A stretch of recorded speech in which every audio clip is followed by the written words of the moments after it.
Alrighty guys, and as predicted, yes, yours truly working on the, I found out guys, this is a 2003 model. It's still a Gen 1, which makes it a Gen 1. As you can see, it's got the sunroof, the whole 9 yards. This is nice, man. Now, where is he in? Simple, man. He want us to look it over. He want to take care of the car, guys. That's what PM, that's what preventive maintenance stand for. How many 60, what, did I see that right?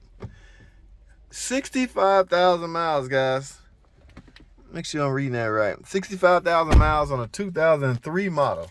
Alrighty, what does that tell you? That my man been taking care of this car. Again, based on the center console, it is in fact a Gen 1. Gen 1 went from 01 through 05. And then in 06 through 10 came the Gen 2. The electronics changed, the bus changed, the invention of the TIPM was launched. Okay, they brought the birth of the TIPM. All right, everything else is pretty standard on this car. All right, now again, they in for maintenance, want to know what's going on. They didn't just get us to a typical oil change. I'm gonna look this car over fully. It's hot right now. I'm gonna make sure the AC working. All right, so oh wow, right off the bat, I'm getting no AC. He didn't say nothing about that. He just wants to look the car over. But when I look a car over, I look a car over. It's just like a 29-point inspection to me, guys. Like on a used car. I even go so far as to test drive it. In fact, you see the seatbelt? I'm about to put it on because that is, in fact, exactly what I'm about to do. All right, let's go test drive this thing first because I want to get a feel for it, guys. I want to see how it runs, how it drives. You know, this year model PT Cruiser, there was a lot of problems with hub bearings making noises and at certain mile per hour. I know all about the known problems with this car, so I just want to cut him off at the path and let him know of any of these problems. All right, that's what the estimate is for. We're gonna give him an estimate of everything that I see needs attention. Okay, not that everything that needs replacing or done, just everything I see. There's no checking the lights or no warning lights. I'm gonna go so far as to scan it, because there could be some codes pending in the computer. All right, yes, ABS. This car is equipped with ABS, all kinds of modules on this car. All right, so we're gonna totally scan the computer, but first, let me go test drive this thing. Like I say, I want to get a feel for it, guys. All right, guys, the light is green. Let me go. I'll talk to y'all when I get back to the shop. Y'all stay tuned. I'll be right back. Alrighty, guys, so peep this. I'm on a test drive, right? Guys, this thing is purling like a kitten. Look at this. Let me roll this one up. All right, you know, if you go when you test driving a car after you do alignment, you're trying to see if the wheel pull or the tire pull or anything. Now I gave the tires an eyeball outside when I was going to get the car. The tires look good, but look at that. That steering wheel is dead centered. You test the steering wheel on a flat level road, and you simply let it go and see how long it takes for the car to drift. All right, get it straight.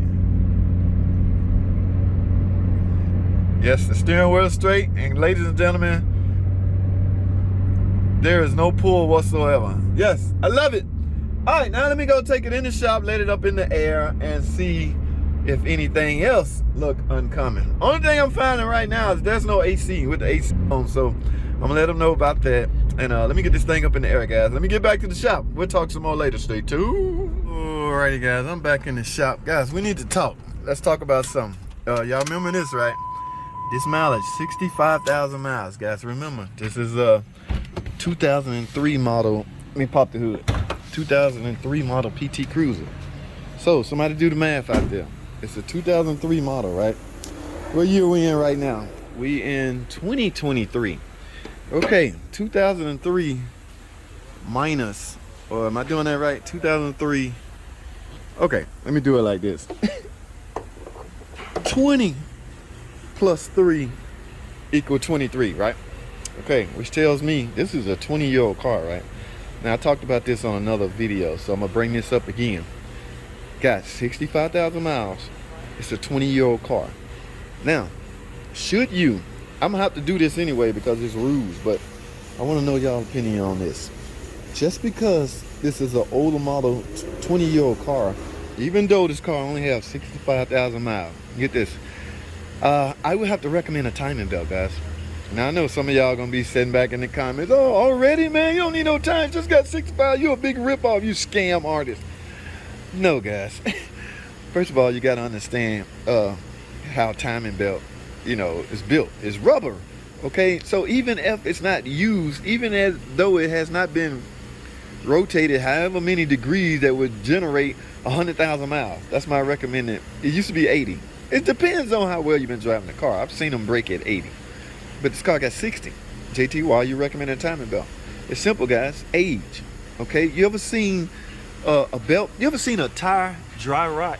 Just dry rot. The tires on my truck, I have to replace them once a year because they sit out there in the sun just dry rot. They don't wear out. Same go with a belt. That's some similarity right there with its build. Okay, that belt will dry rot, get brittle, and just simply disintegrate. We don't want that to happen.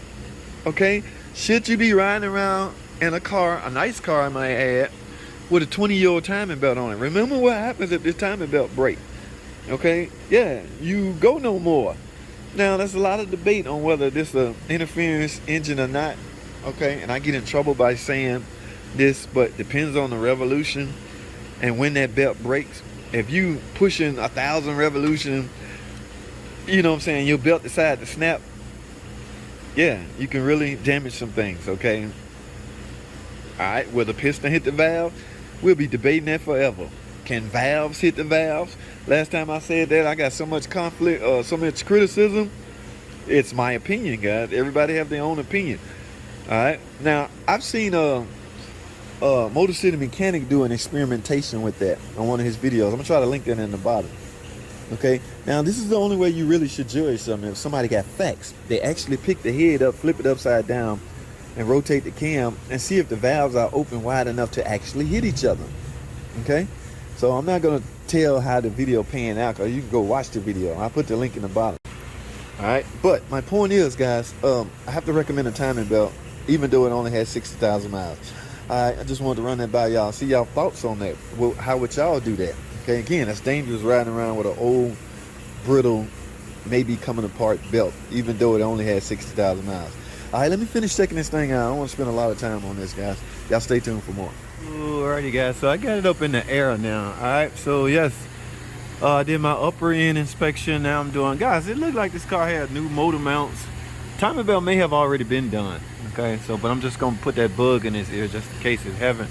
Remember, guys, 65,000 miles. This is a 41 TE, which means it's due for service every 60,000 miles.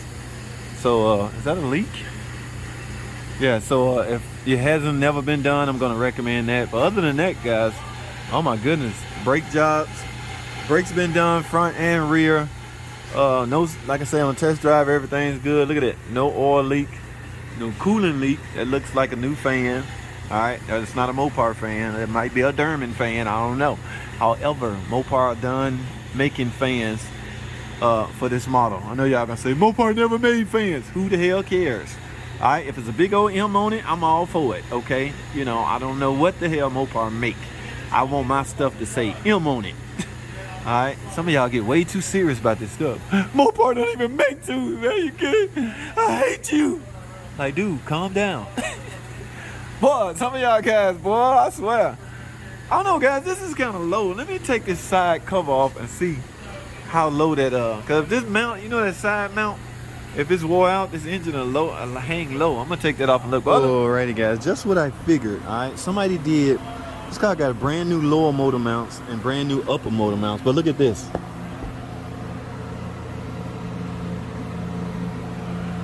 Yeah, they didn't do the hard motor mount. All right. Some mechanic was too lazy. Yeah, y'all saw that lower motor mount, right? Look at that one. Yeah, so both of those have been replaced. He just neglected to do the hard one. That's the one with a timing belt and all that stuff. Oh, yeah, so I gotta let him know about that, guys. All right, stay tuned. Hey, guys, I'm done with this video in this car. I'm about to go recommend a trans service. We're gonna change the oil and the coolant, I think. All right, so I did my full inspection. Some of it was done off camera, so don't hold me to that. Don't think I didn't check certain things. I did a lot of stuff off camera, but I'm gonna wrap the video up, guys. That's all I have. Thanks for watching.